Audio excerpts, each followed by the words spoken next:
From the Alvin and Rosalie Sarachek studio, PBS Kansas presents Kansas Week. One pill can kill. You've likely seen or heard the phrase somewhere by now, but do you know the numbers behind the warning and the life stories of those lost? This was by far the worst thing I've ever seen in my life. The pain of those left behind. It's a war not on drugs, but on one drug, a drug that's destroying lives and communities and is in your neighborhood, no matter where you live. That's what we're talking about on Kansas Week right now. Welcome to Kansas Week. I'm your host, Pilar Pedraza. This is a special episode where we move beyond the week's headlines and tackle a single issue, one that's been tearing families and communities apart, the epidemic of fentanyl deaths. On January 22nd, I found my fiance passed away in our bathroom. They take it one time and then that can be it. Autumn was 18 years old. She turned 18 in December. We have actually now had infant deaths because of the fentanyl pills being left on the floor in homes. Behind all those headlines about the increasingly deadly drug fentanyl, story after story of loved ones lost because of a moment's decision to take a single pill. The dispatcher was just trying to get me to flip him over, and we have a pretty small bathroom, and I just couldn't do it, and that was really hard. Ashley Alexander's fiance, Dustin Gotham, badly injured his knee. At first, she says, he refused pain drugs his doctor offered because of previous problems with drugs. But then the pain got to be too much. Ashley believes he accepted a tainted pill from a coworker. And them not knowing that there's a deadly substance in it, that's a poisoning, to me. I just really wish that she would have been able to get out of it, and I hope that her story is able to help other people. Lauren Hoffein's little sister was trying to get clean. I am finally getting the desperate help I need the most. I cannot wait to be completely clean off of the drugs. But the effort proved too much. She went to treatment for 2 days and then she took herself out of treatment and then went back to messaging the same friends and dealers that were supplying her with it. Ashley's and Lauren's stories far from unique. It's a huge issue in the community. And it's so cheap that anybody can get it. Central County Sheriff Jeff Easter and Wichita Police Chief Lim Moore This is something that's new and more potent. Are sounding the alarm here, saying fentanyl-related overdoses, or poisonings as the families call them, jumped 60% from 2020 to 2021, with another 104% increase in the first 3 months of this year compared to the first 3 months of last year. And this was by far the worst thing I've ever seen in my life. And it's becoming more available than ever. What we're seizing or what we're interdicting isn't even a tenth of probably what's coming in here then, when you see as much as we're interdicting. It's opioid, and it's normally produced, to help people with that have gone through surgery or have a severe injury to reduce the pain. What is it that scares you most about the fentanyl? Probably the amount that you never know what amount of fentanyl you are going to receive. So you never know when your last deadly dose is going to be.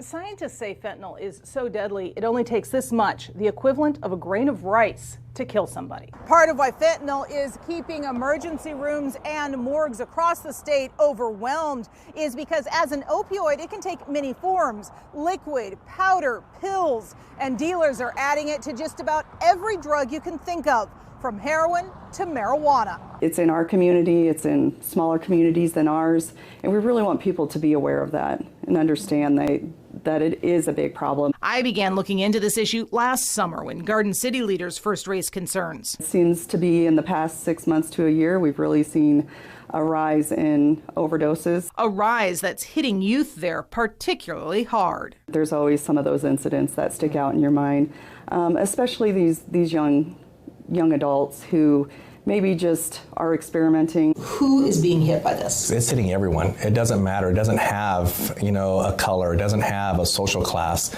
You can live in mid-city and be affected by it. You can live on the west side, further east side. Which is why both Ashley and Lauren are sharing their stories of loss so publicly. I've had multiple coworkers that have been affected with their children or their children's friends passing with the fentanyl. People being informed, you know, about how dangerous this really is. I had no idea how dangerous this was until, you know, all of this happened. I do believe it is an epidemic. And joining me here in studio today to help shed light on this problem, we have Lisa Bortz, who lost her daughter to fentanyl. And we also have Terry Moses, who's Director of Security and Education. I probably messed up the exact words, but close enough, at USD 259.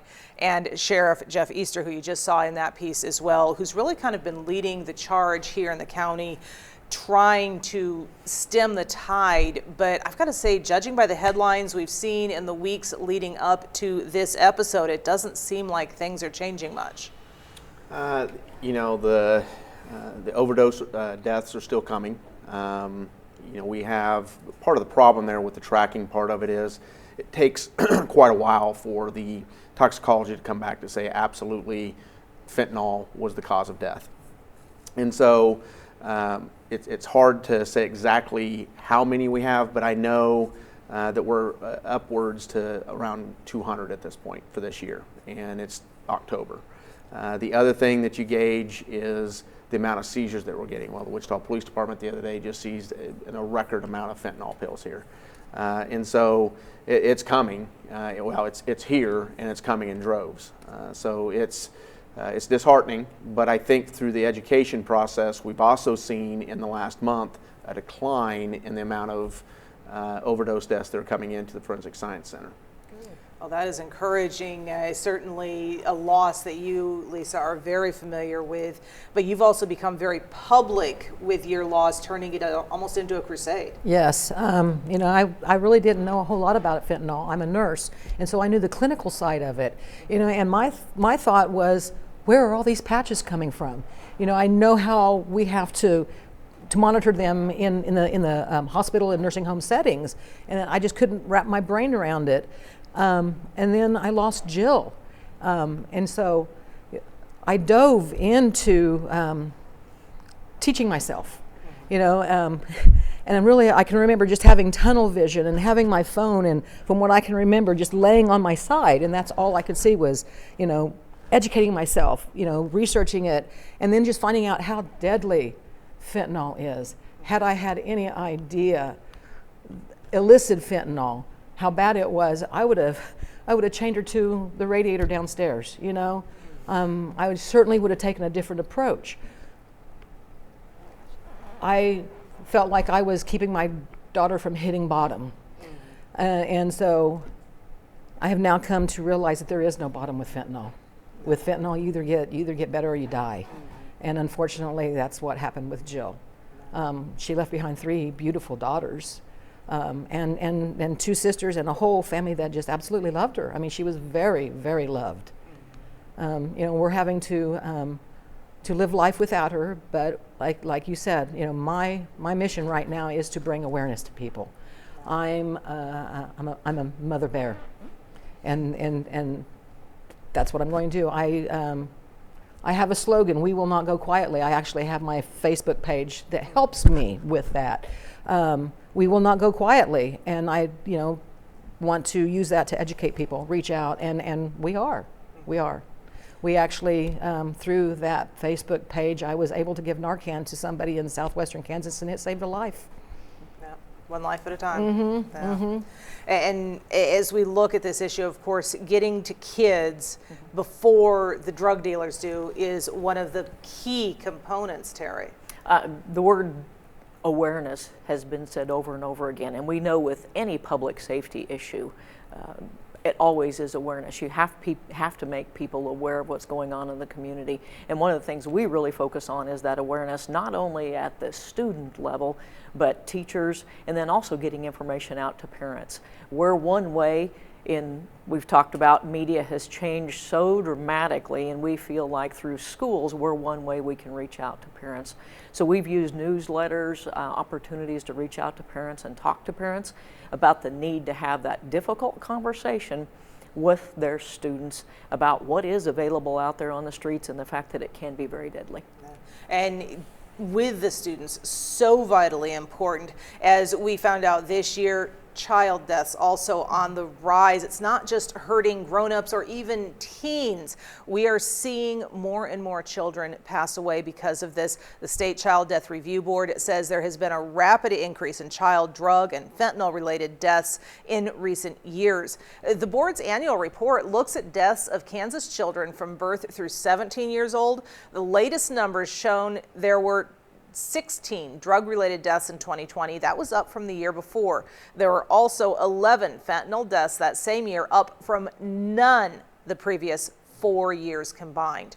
2020 is, of course, the most recent year those numbers are available, but 16 doesn't sound like much, 11 doesn't sound like much until you realize that it went from 0 to 11.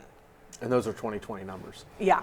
And so it's much higher in 21 and 22 because we really started experiencing the deaths in 2021 where they really rose dramatically up to, I think it was 246 in 2021 just here locally in Sedgwick County. And so we're hoping not to match that number, but the way the year started off, that's why we were really starting to sound the alarm to the public. And that, the kids, it's unfortunate because some of these kids, they have no idea what they're taking. They think that they're buying a regular Percocet or they're buying an Adderall from another student. I can tell you right now, if there's any, they also call them blues, if there's any Percocet or blues that they're buying, it is going to be fentanyl. It's plain and simple. Wow. And so you got to really educate the kids that what they think they might be buying is not it. And Adderall, I know, gets sold in the schools without a doubt, and that's not a drug that's going to make you high. It helps with ADHD, but they are lacing that in Adderall now too. So Adderall could possibly kill you as well if you think you're really buying an Adderall. So it's an education piece, and it can't be just a one-time push on this. It's got to be continuous.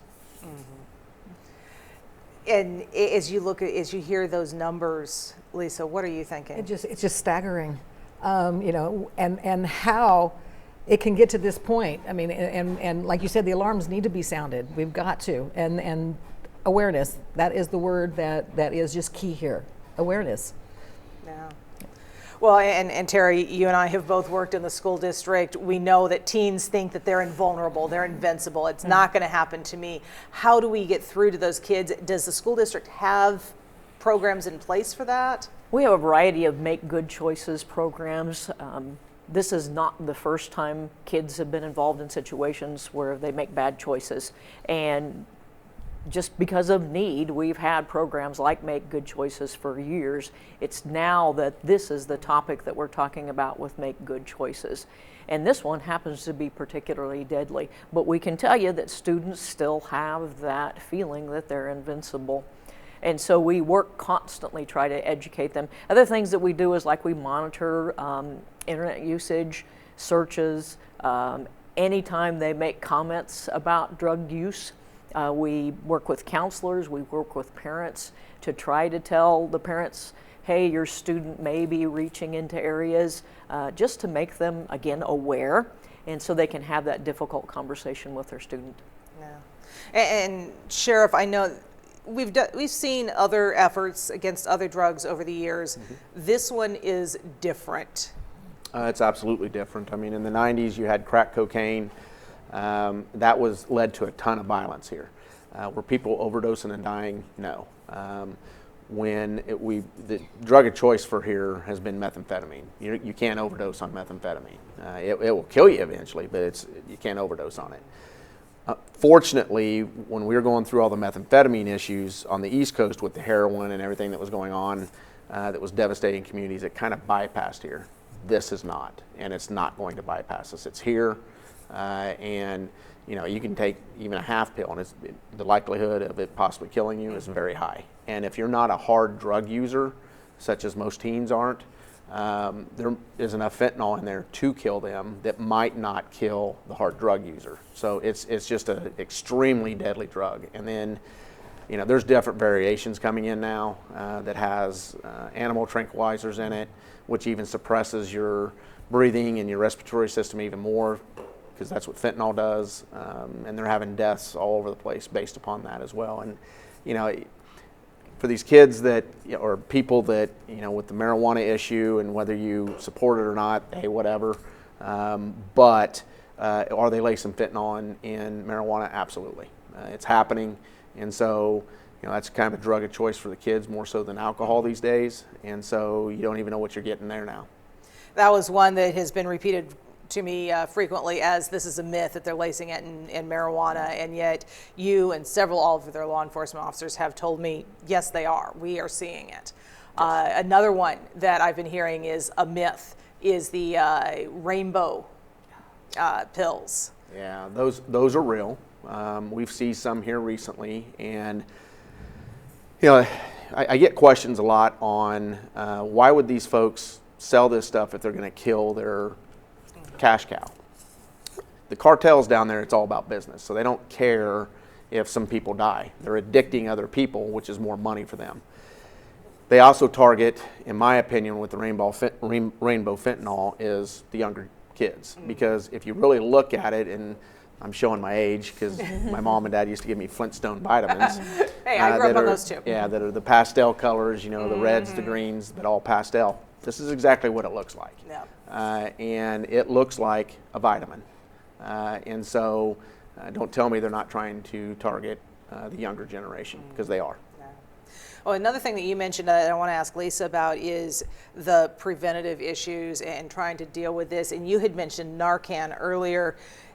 You're a nurse as well. Kind of talk to us a little bit about what Narcan is, how it works, and why it's so important in this fight. Narcan works to reverse the effects of opioids. It comes in two different forms. It comes in a nasal form, and then it actually comes in intramuscular, where you draw it up in a syringe, and it has to be administered quickly. And I always tell somebody because it comes in doses of 4 milligrams per dose. When know the signs of overdose, know what they are, administer that quickly. Have somebody else calling 911, drawing up that second dose while you're giving CPR, rescue breaths, and trying to save this person. We're not going to Narcan our way out of this problem. So we've really got to work on the fentanyl crisis. I mean, there are harm reduction in place, and it's good, but it's not a fix. I mean, it's not the ultimate solution. We've still got to work on getting fentanyl out of reach of our children, out of reach of civilians, really. It really doesn't need to be on the streets. There's no real reason for it to be. I mean, it's used in the medical field for cancer victims, people who are dying. I mean, to help that process. That's good. But for it to be the illicit fentanyl to be available to the civilians, that's where we've got to make the difference. Well, earlier this year, Sheriff, you said Sedgwick County alone was on track to see over 300 fentanyl overdoses this year. Are we still on that track? Well, like I said, it's hard to tell because the amount of toxicology reports that are still coming in and the ones that are still out there. But what I can tell you is, talking with the Forensic Science Center, we have seen a decline in the last month and a half. There's still overdose deaths that are happening, but not at the rate that they were at the beginning of the year. So we are seeing a decline. That is very good news, and perhaps in part because of an effort to slow the growth that the county initiated, the One Pill Can Kill PR campaign. Maeve Ashbrook shows us what that looks like. Normal. Ready to learn life. Loved music and hanging out with his friends and raiding the refrigerator. That's how Christy McCullough describes her son Keith, or Cage. I was always worried about him driving home from work on slick roads or, something like that, tire blowout, he's gonna get into a car accident. But in March, her life completely changed. I opened the door. I knew in that instant that my beautiful son had not been recording music. He had a playlist on and there was a pause in the tracks. My son was dead. The family says Keith died after taking the second half of what he thought was Percocet he got off the streets. The pill actually contained fentanyl. He was 19 years old. He was okay enough to go, well, I'll finish this. and it finished him. McCullough was here at the Phoenix, a gym for recovering addicts, Thursday, joining law enforcement along with county and city leaders to launch a new fentanyl awareness campaign. We need people to be able to speak up and address the issues that are taking place because it's about saving souls. The One Pill Can Kill initiative revolves around these educational videos for teens and parents about the drug. Local school districts are also going to hang banners in the hallway. I hope that we can continue this education effort, not just for a short term, because this is a long-term problem. It's a fight McCullough says could very much save a life. I don't want anybody to go through what we did.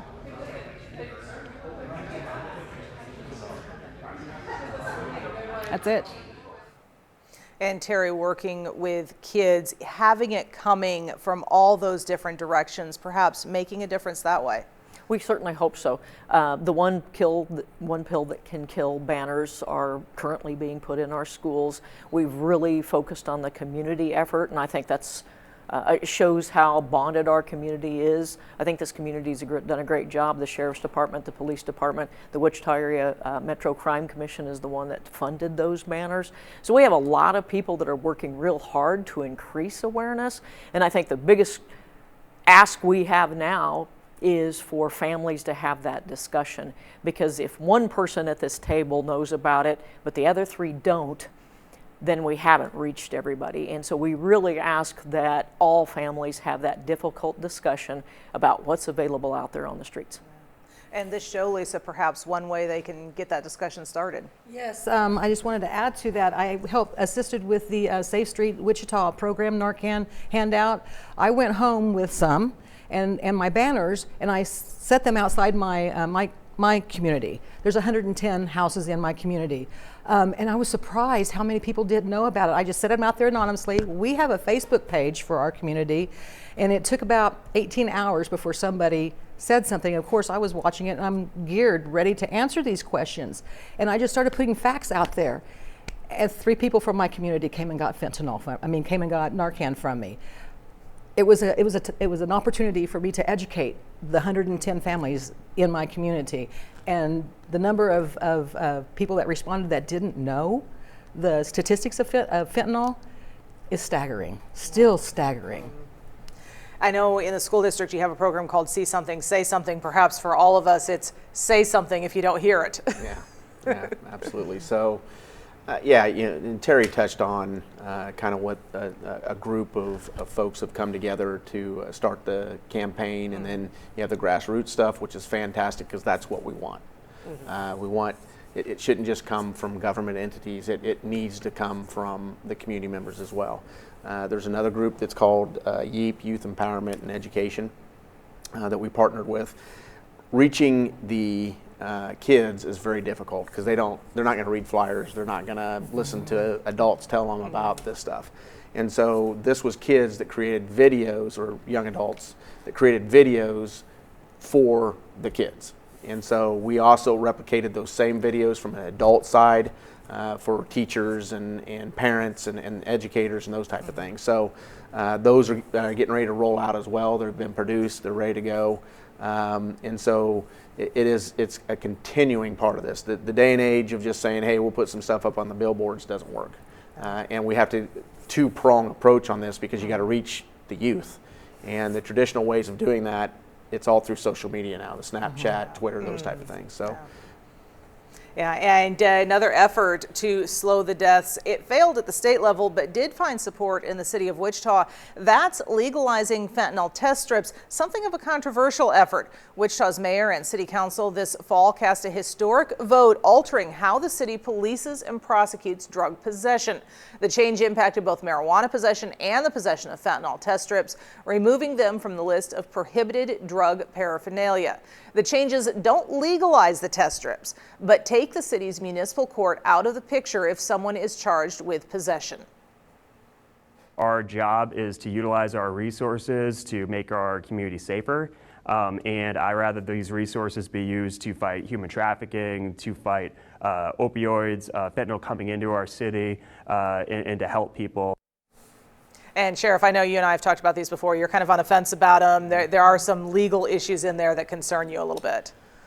Yeah, so it's considered paraphernalia by state law, but it's not something that someone can take and become high off of, those type of things. So because it is state law, we're supposed to enforce. We made the decision several months ago that if we come in contact, which we've had no contact with fentanyl test strips, if we come into contact with them, we'll have to take them because they're illegal.